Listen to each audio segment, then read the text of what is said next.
केजरीवाल जी ने एक नहीं कई बार ये वादा किया है। 2014 में उन्होंने वादा किया था कि मैं दिल्ली में 8 लाख रोजगार दूंगा। उसके बाद 2022 में दोबारा वादा किया कि मैं 20 लाख से ज्यादा सरकारी नौकरी दूंगा, यानी टोटल में 28 लाख से ज्यादा रोजगार देने का वादा किया था।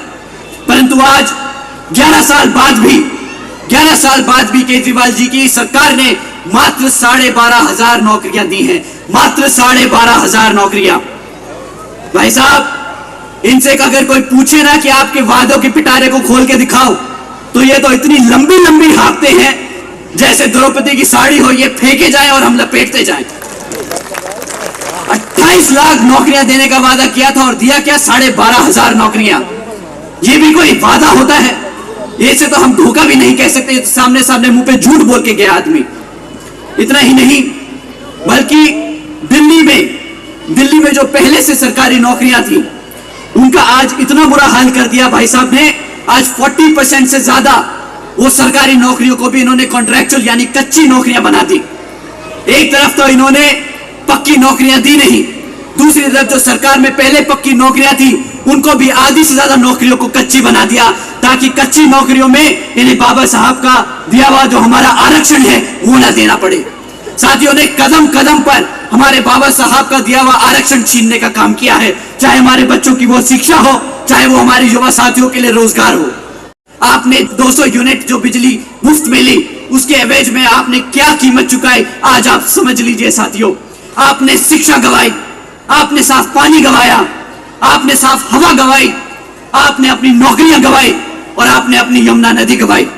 साथियों, ना मिल पाया हमारे समाज को कोई एससी या ओबीसी का कोई महत्वपूर्ण नेता इस सरकार से।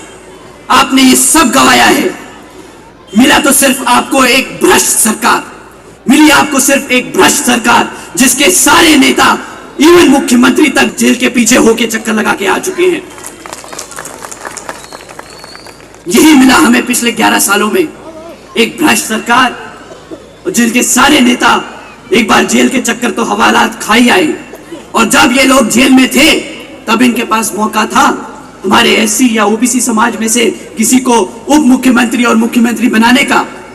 परंतु जब दोनों डिप्टी चीफ मिनिस्टर और चीफ मिनिस्टर जेल गए तो ये अपने आप को जो बड़ा बाबा साहब का समर्थक बताते हैं, आदर्श मानते हैं जिन्हें, तो उन्हें क्यों नहीं हमारे एससी या ओबीसी समाज से सीएम बनाया? आप सबको इस सवाल का जवाब मांगना होगा साथियों।